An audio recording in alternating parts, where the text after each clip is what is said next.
Assalamu alaikum, sir. Good morning, sir. Assalamualaikum, sir. Assalamu alaikum everybody. Good morning.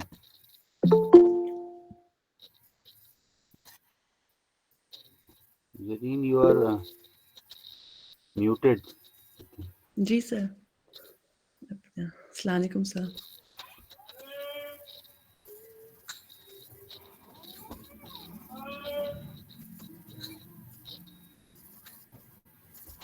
Is my voice reaching you?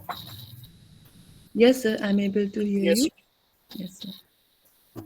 I'm not able to hear you. I don't know.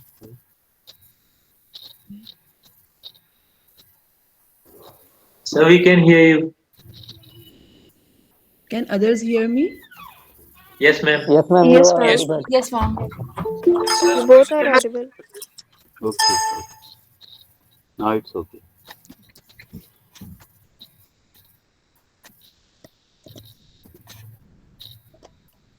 So today the recap is by Shivangi. Yes, sir. And Mehak, Heather.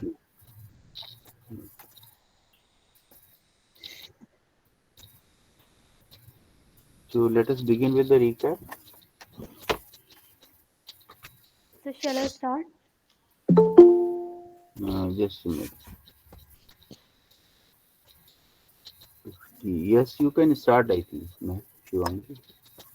Good morning, ma'am. Good morning, sir. I'm Shivangi Agrawal, and today I shall be giving the recap of yesterday's session, and the topic was line and staff authority. Let's start with the meaning of line authority.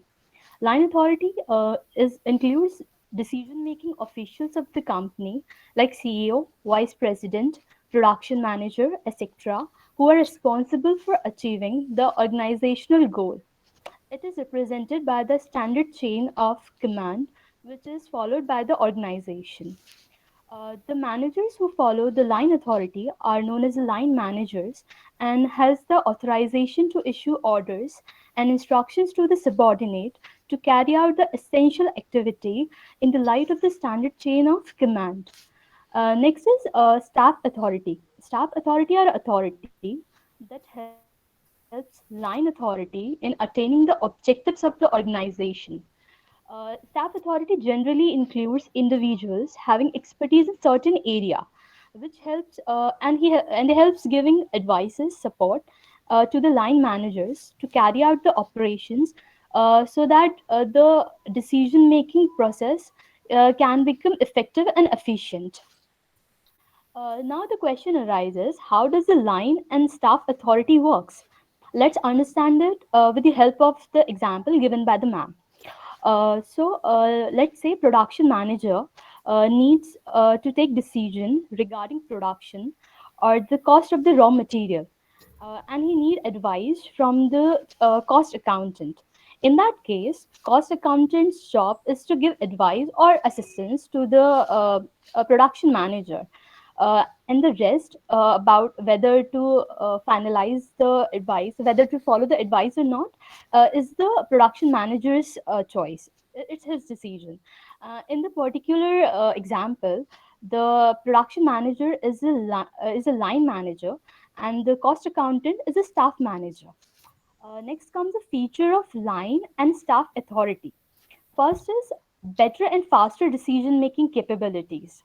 That is because the staff authority generally assists the line managers, who has and the staff managers has specialization in certain areas, which makes the decision making process more faster and better. Second is less wastage of time and resources. This is because there is no experiment by trial and error method, and the decisions are taken after the full discussion and after taking consideration of every option possible. And third is a greater focus in core responsibility. That is, each and every person has its own specialized set of area, and they mainly focus on that only. Now comes the reasons for the conflicts between the line and the staff authority. The first is when the line manager doesn't follow the staff manager's advice. This is happen generally because the staff managers has expertise in certain area, and whenever they give the advice to the line manager, they expect that the line manager follow the advice, whatever the advice given by him. And if he doesn't follow, there comes a situation where a conflicts can arise between them. Second is difference of age and experience. Generally, line managers are older in age and has a greater experience of working, whereas the staff managers are young, or maybe they are the new. They are the new individuals who joined the organization recently. So in that case, the line managers start feeling as if they are the juniors. How can they accept the advice given by the juniors? Third is line managers treat staff manager as an agent on trial. That is, the staff manager has to constantly prove themselves to the line manager, and this can cause the conflicts between them as well. The staff manager views the line manager as a bullheaded. That is, sometimes the line managers are resist the new ideas, which creates problem among them. The question is how to overcome the conflicts between the line and the staff authority. So the answer is that staff managers uh, should possess very high interpersonal skills. That is, they should have the quality, the attitude to work to help others and share the credit among themselves. Second is excessive use of staff managers should be avoided. That is, they should be used whenever required only, whenever there is a need for them. And whenever the work size of is very huge. And the last is staff manager needs to understand that the line manager may or may not follow his advice. That is, the staff manager should understand that he is the top, not the top. His role is to give the advice to the line manager, not to take the decision, final decision, because the ultimate power of decision making lies in the hand of the line manager. So by following these few steps, we can overcome the conflicts between the line and the staff authority. Thank you, sir. Thank you, Shivani. Mehak now. Good morning, sir. Good morning, ma'am. I'm just presenting my screen.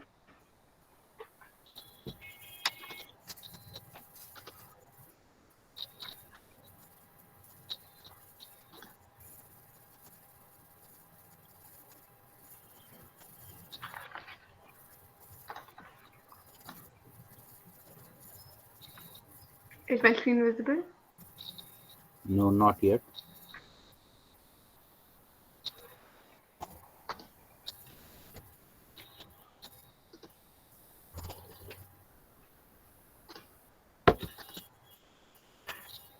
Is it visible now? Mhm. Not yet.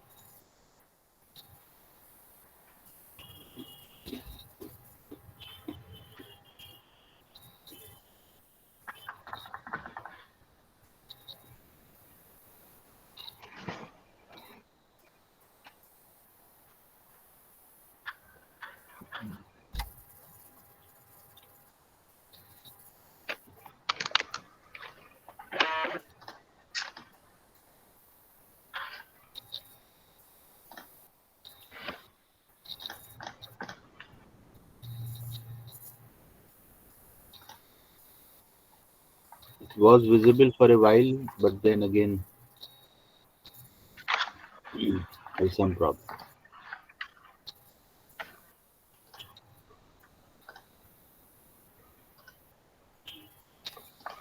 Is it visible now?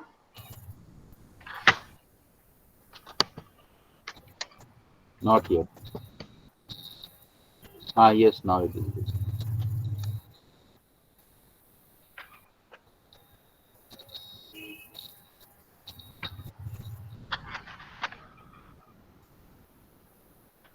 Sorry. Sir. Good morning, everyone. So today I'll be presenting a recap on line authority and staff authority, which we studied on 23rd Feb. So I'll just walk you through what I'll be recapping today.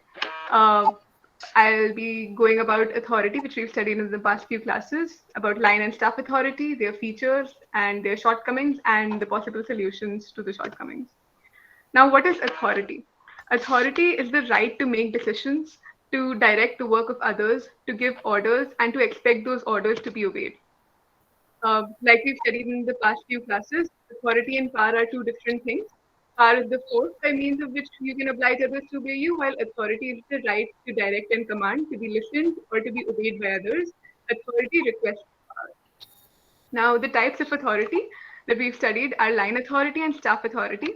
Staff authority are usually needed when they are required for some advisory role, or if they're tech savvy, or if they have good networks. While line authority are usually the traditional hierarchical form of authority. They fall under the superior subordinate relationship.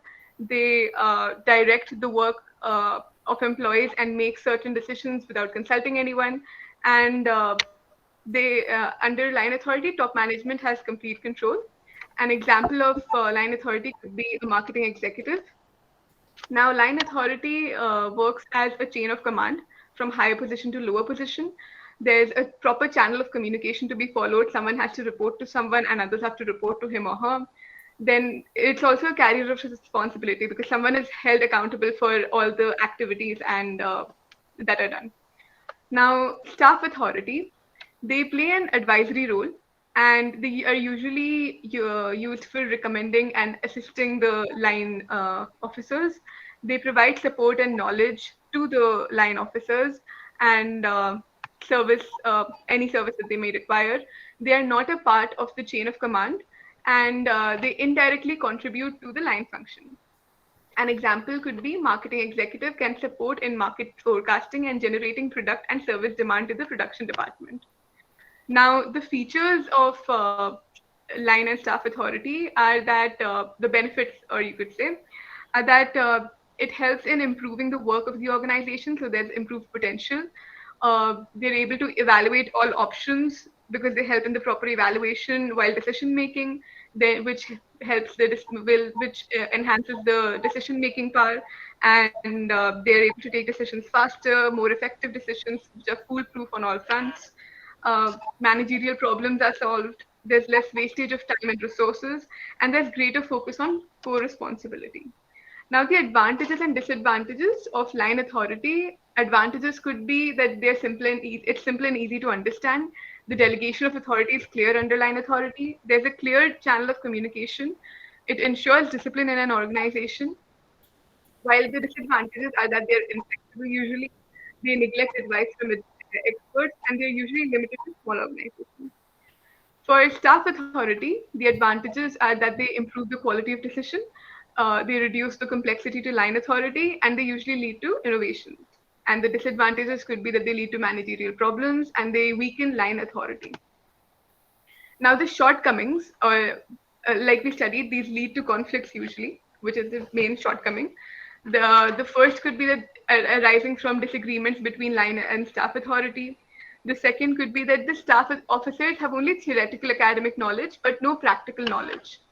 The third could be that sometimes the line managers feel that the staff is encroaching on their responsibility and stealing their credit. The fourth could be that much of the advice that is given by the staff office managers is impractical advice. Fifth could be that the line managers expect staff managers to constantly prove themselves, and the staff is constantly at trial. Uh, the sixth point is that staff managers use the line managers as bullheaded because they resist new ideas. Then there's also the age factor because line officers are usually older and experienced, and the staff officers are usually young and they may be new joinees. So the line officers could think, why should I accept their advice? And what happens at the end of the day is that they're unable to see the bigger picture, and that is that they're not able to see the goals of the objectives of the organization. They're not able to keep them in mind. Now, the solution to these conflicts are that both the line and staff officers, they should respect the relationship and should clearly understand the nature of relationship that is between them. They should understand their limits and be sure of what they're responsible for. The next is that there should be careful selection of staff managers, staff officers. They should be experts only. And if the line officers are not taking the advice of the staff officers after clearly asking for it, they should perhaps give some reasoning for it why their advice was not accepted. Then credit should be given where credit is due, and the responsibility of the results would then fall on both the officers. Then we should remove the fear of whether the advice would be properly put into use or not, like Parvez Alif sir said yesterday that take it or leave it. And lastly, that they should be self-sufficient. The line managers should be self-sufficient because excessive and unnecessary use of staff must be avoided. They shouldn't be involved for each and every purpose. So your job gives you authority, but your actions earn you respect. So line officers should earn that respect from their staff officers. Thank you.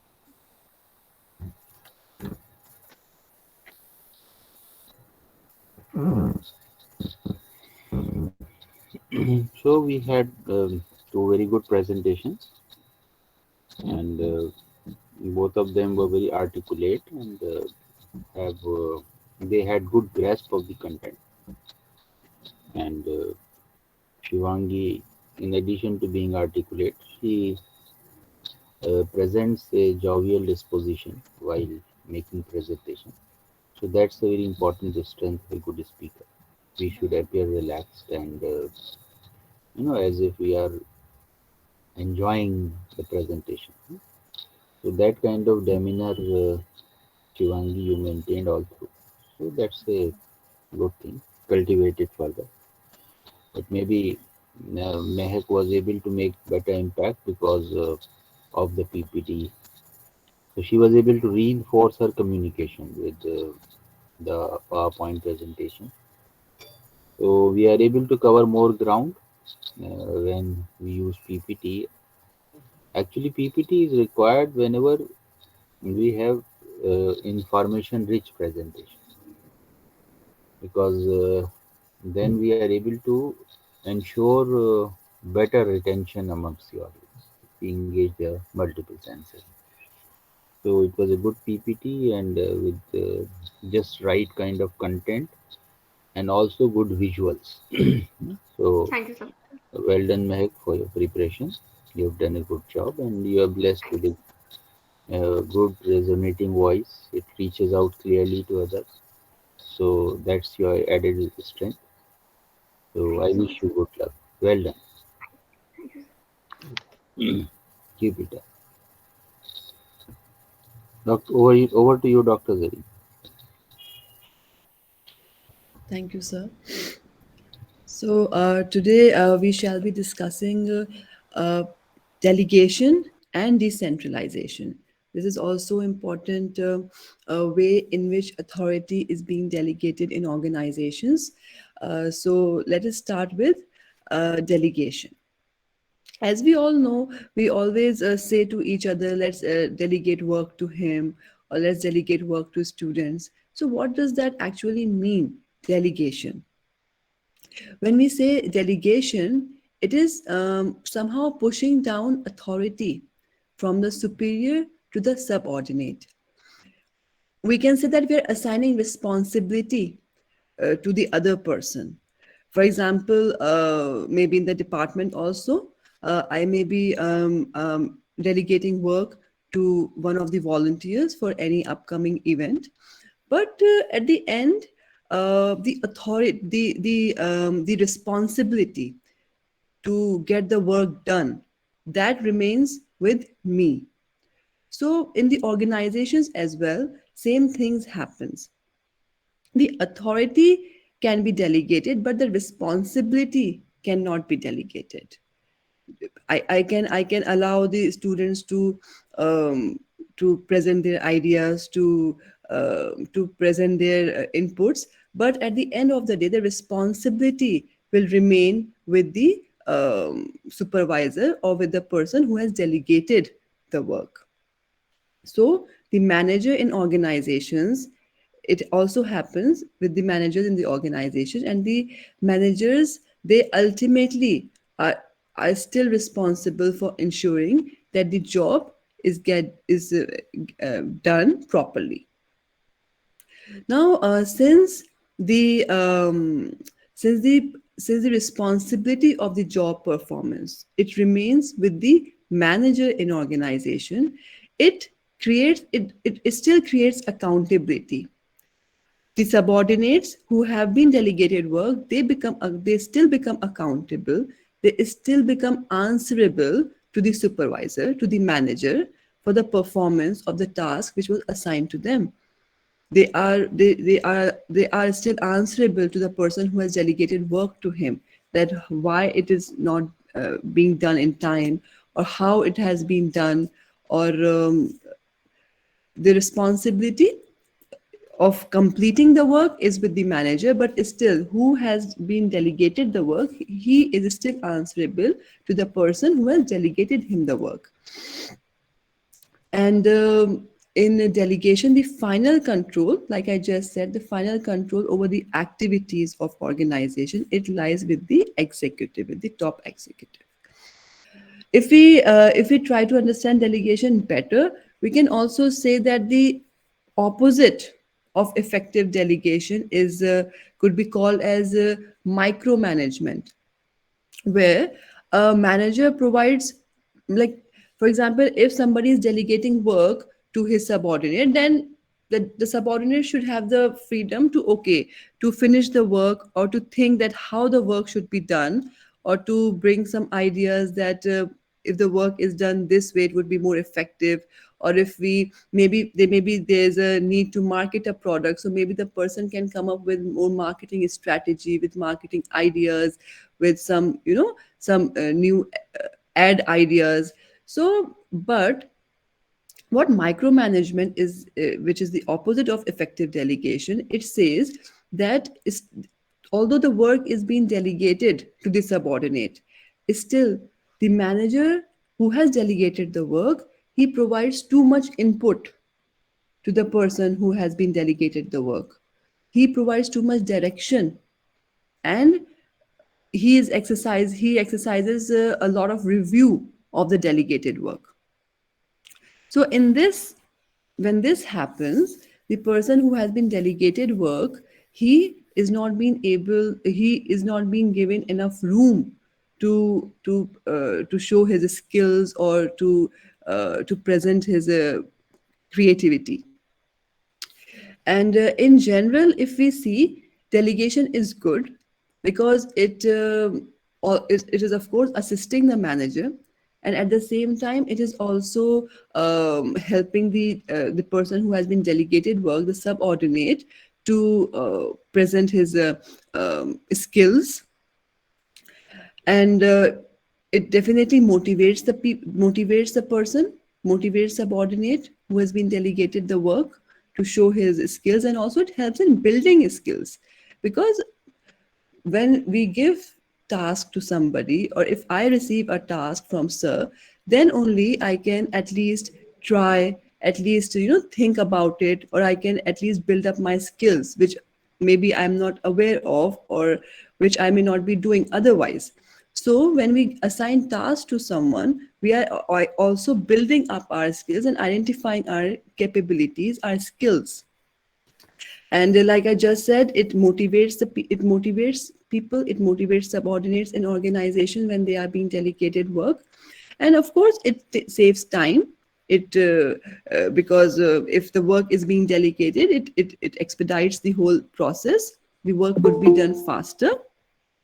So this is how delegation is helpful. And I also mentioned the other side of delegation, which is the micromanagement, and how instead, in spite of being work has been delegated, the subordinates are not being able to practice that much of creativity, or do not receive that much room to present their ideas and skills, or develop their skills, I may say. Nowadays, it is also said, the word empowerment, it is also used um, is also used sometimes in place of delegation. And today, these days, the terms delegation and empowerment, they are very closely replaceable. They are very much used in place of each other. But they differ in case that, in the sense that empowerment is a very broader term, okay, and delegation is a little not that broad term in case, if we compare delegation and empowerment. And we can also see that how there are some behavioral aspects in delegation, how there are behaviors of managers or how the behavior of subordinates which may affect the entire process of delegation. So in case of managers, we can see that many a times when they have to delegate work, the managers may think that I can do it better. Why should I delegate it? What's the need to delegate? I can do it better. So that kind of attitude, that kind of behavior, when comes in, then it definitely does not let any other person, the subordinate, to receive the task or to build up his skills or to get motivated. And also, it consumes time. It is more time consuming because one person, manager is trying to do everything. So this is a kind of behavioral barrier which we can say, which is restricting or which is not letting effective delegation being done, or effective, the whole process, the effective process could be hindered. Also, many managers, they have the lack of ability to direct others. Maybe the way they direct others, or maybe they make them understand the job, or maybe uh, delegation of work is not proper. Maybe they could have delegated some other work which the person could do better according to his skills, according to his specialization or his capabilities. But maybe they have directed, the manager has directed him to do any other task, delegated him another task which he may not be very good in. So this may come under the purview of a lack of ability to direct. Also, managers, when they think that I can do it better, then they're also not having confidence in their subordinates. They are not willing to give them a chance, or to maybe they may do something, they may do something not very right at the first instance, and they may have to guide him, but they're not willing to do that many a times, and they lack confidence in subordinates that they may be able to do it in a good manner.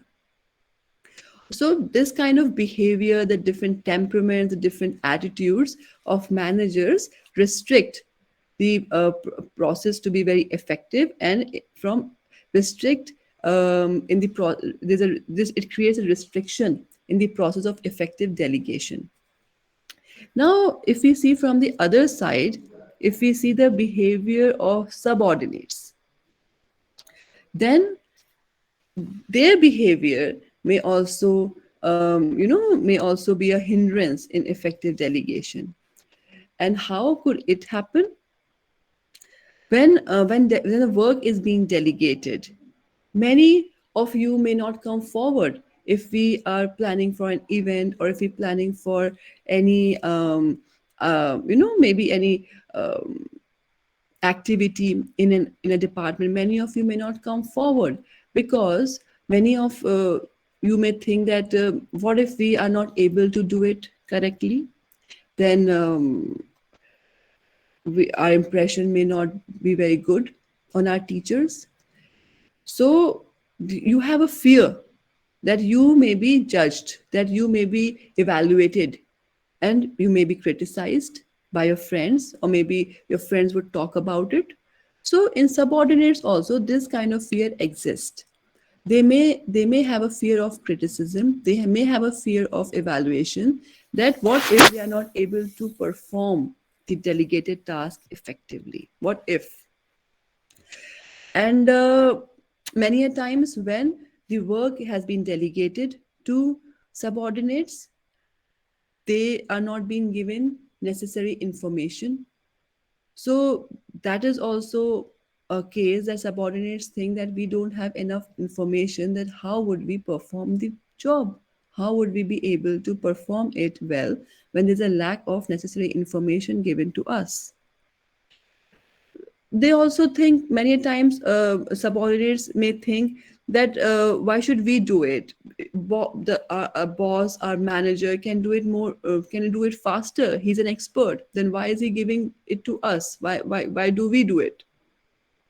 So these are kind of behaviors, these are kind of attitudes which exist, which may not in all, but cases are there where managers and subordinates think this way, and there's a kind of attitude issues because of which there's not effective delegation.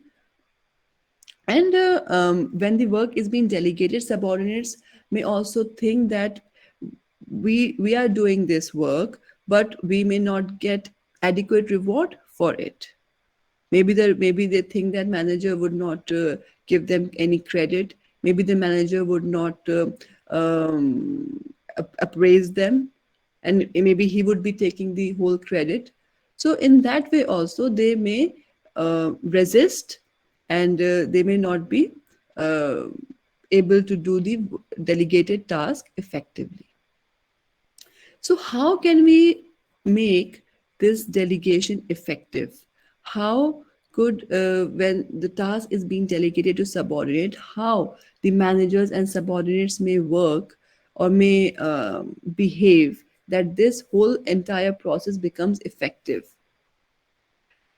What is important is once the work is being delegated to subordinate, he should be encouraged, he should be motivated, and even if he's at a learning stage, if he is doing something wrong, then he should be encouraged, not criticized. There's a difference between a criticism and to guide a person and uh, to show him the positive things also what he has done with what he can do better. So one should not completely criticize, and not look what positive things he has contributed to the process. So if managers would not criticize the subordinates, then they would be they would be encouraged more and motivated more and would be willing to perform better. Also, it should be ensured that necessary information is being provided, that necessary information is available. Managers should ensure that it is available to subordinates, and while doing the entire delegated work, the subordinate may also check if all the necessary information is available. If not, they may get in touch with the manager, the top executive or the manager who has delegated him the work. It is important to provide incentives, proper rewards, and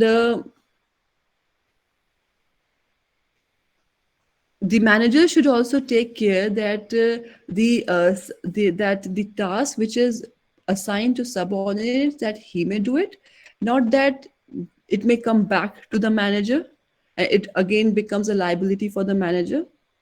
This part should also be taken care of.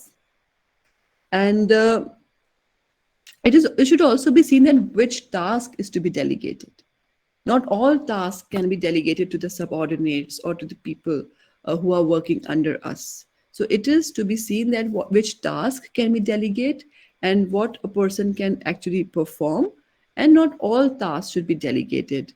It should also be checked. So this was delegation. I hope I'm able to explain it, the meaning of delegation, how it is important, and how um, what is the opposite of delegation, effective delegation, and how the behavioral aspects of manager and subordinates play an important role, and how can we make the process more effective. So This was delegation, and we can also discuss decentralization today. Sir, may I start decentralization? Okay. Go ahead, please. Thank you, sir. So, in decentralization, there's a difference between delegation and decentralization, and I hope you are able to, appreciate that difference, acknowledge it. Decentralization involves delegation of authority to subordinate for many decisions while maintaining the essential control.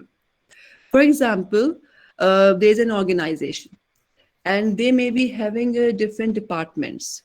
Maybe one department maybe is taking care of, let's say, uh, local customer, or one department may be taking care of the customers abroad. So the head of those departments are given the authority to decide, because they are specializing in dealing with customers who are local, and other department is specializing in dealing with customers who are abroad. So the head of the department, they are given the authority to decide, but at the end, the main control, the all the control is with the heads of the department, with the headquarter, I may say, office, who is uh, who is controlling all the activities. So the main control remains with the headquarter, and we can say that on the other hand, if we see, many times local managers have these managers who are maybe the head of the customers in local and customers who are in abroad, for example. So they are very much able to make a quick decision because they are dealing with that all the time, and they also have considerable autonomy if given by the headquarter when decentralization is being done. So this way, headquarters maintains control, and it retains control over major decisions, maybe regarding decisions regarding incoming cash receipts, or maybe setting main goals, main profitability goals. So main activities are retained by the headquarters. So we can say that in decentralization, the power of control is exercised by the head, to which the authority has been delegated, and the main control is remained by the headquarter. I hope I'm able to explain this part. Now you can understand it better when we will discuss the more features of decentralization. Decentralization also determines what authority to push down, what authority is to be given to these heads of different departments. And in this decentralization, policies are being developed and rules are being developed to guide their subordinates. Like I said, that they implement selective but adequate control. So this is how decentralization plays an important role. And there's also important the aspect that we should keep a check on the decentralization, that what number of decisions could be made at the lower level. Also also if a decision is being given to a different department, that for a maybe a problem has come up. Now it has to be seen by the headquarter that which department or which head would be able to solve that problem. So the problem should be given to the head who is more closely related to the issue. So in this sense, we can also differentiate well between delegation and decentralization. So in delegation, superior delegates, they transfer some rights or some duties to a subordinates, but the responsibility remains with the superior delegate. On the other hand, in case of decentralization, decentralization relieves the head from the responsibility, and subordinate becomes liable for that work. Also, if we see it from a perspective of a process, delegation is a process where we are delegating work to someone. It may not be a policy of the organization, but decentralization is the end result, we can say, of a deliberate policy of making delegation of authority. So this is also another difference between delegation and decentralization. And another important difference which we could mention on the basis of control is, in delegation, the final control over the activities of organization, it lies with the top executive. While in decentralization, the power of control is exercised by the unit head, whom the authority is being delegated. Only the main control regarding some of the activities, it remains with the headquarter office. So this is how we can understand the difference between delegation and decentralization. I hope I'm able to explain. I request sir if he would like to add any inputs, any point if I have missed on.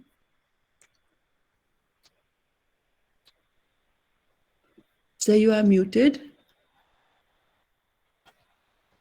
I think by and large you covered all the points, and the distinction that you made in the initial part between delegation and then decentralization, that is important for students to remember. That delegation is often a one-off event. You decide to delegate work to somebody.